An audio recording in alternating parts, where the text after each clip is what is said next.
Hello, Harry here. I'm just going to talk through a couple of things you can look out for on your E28 with regards to the electrical cabling and just general things to be aware of on the bike. Obviously, it's a bike, but there are a few added electrical components, and we just want to make sure every now and then that we're checking cables for fraying and kinking and making sure all the connections are in place to keep the bike running well. Okay, starting with the motor cable, which is probably the starting point for any kind of electrical issue with the bike. The motor cable runs from the rear hub along the left-hand chainstay into this base plate here where the controller is. And the motor cable meets up here at this point. You can see this large black block.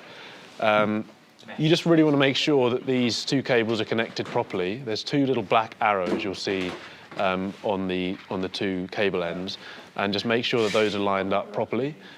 It's hard to get them to meet exactly, but you want to make sure that there's no more than a couple of millimeters distance between the two arrows. And if there is, just give it a push back in. But that's a good starting point to just make sure that the motor cable is working properly. And we can check that with the walk assist. So if you hold down the bottom arrow on the handlebar display, the walk assist will kick in. And if it's doing that, which it should, then you know the connection here is fine and you don't need to do anything more to that. The only other cable that goes up into the cavity here at the bottom of the bike is the sensor cable. The sensor attaches to the left-hand bottom bracket where the crank arm meets the frame. You'll see this disc here, which is our cadence sensor. You just want to make sure that's sitting where it should, which is tight to the frame.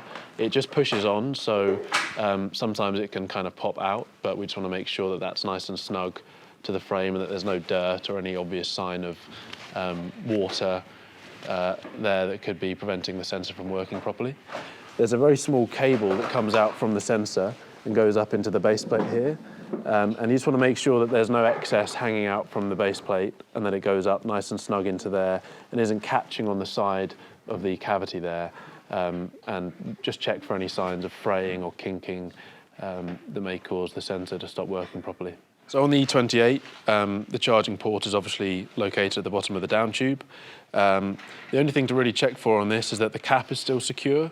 If that breaks off or is missing for whatever reason, obviously water can get into the charging port. So just making sure that's clean and free from debris and mud after every ride, especially in the winter, is a really good idea. You don't want anything to stop the bike from charging properly and need to take it out in the morning and find that it hasn't charged. So just keeping that clear and nice and clean is always a good idea. So at the front of the bike, in front of the handlebars, you'll see the cables coming from the display and from the brakes. There's three connection points on the 28 that come from the front handlebar. One is the display itself, and the other two are brake sensor cables. So there's hydraulic brakes on this one, but the same thing applies for our standard disc brakes.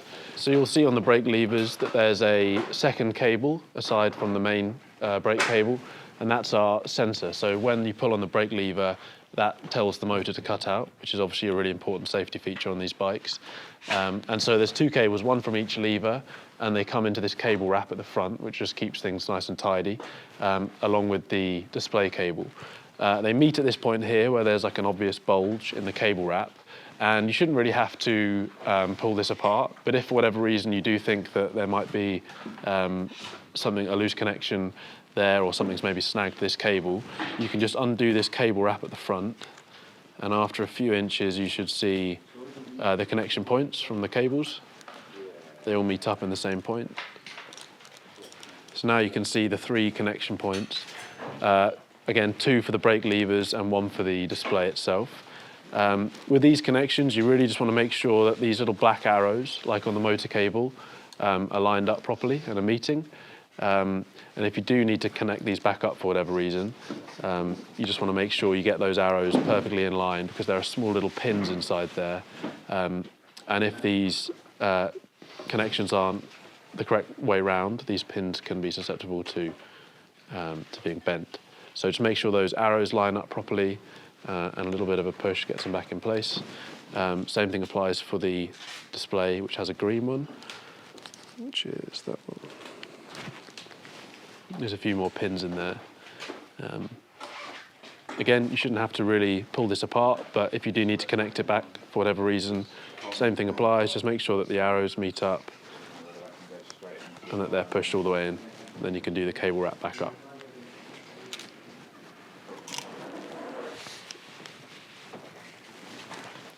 This bike obviously has our Dutch handlebars with a slightly different display on.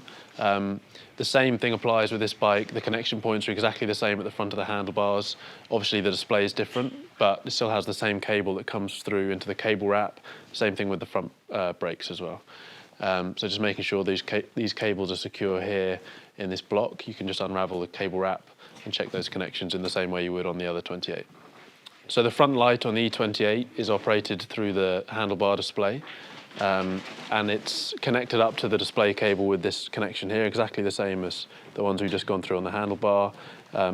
Obviously the way that's positioned, you just want to make sure that nothing is snagging it or it hasn't been pulled.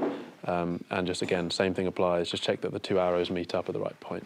So the front light itself is connected to the cable through these two red and black connectors, and just make sure that those are in place and one hasn't been pulled out. Obviously you'll have no front light if that's the case, but just also check for signs of fraying, check that there's no kinks in that cable, and that they're all snugly secured in place. So to summarise, these are just a few things to look out for on the 28. Obviously it's a bike, but with a few added electrical components. So just making sure that any cable that goes through the frame, there's no signs of fraying or kinking, and that you basically keep the bike clean as you can, especially in the winter. If you're putting the bike away in storage and there's a lot of excess water on the bike, especially on the handlebar display, just try and dry that off to prevent any water ingress, and the bike should be running well.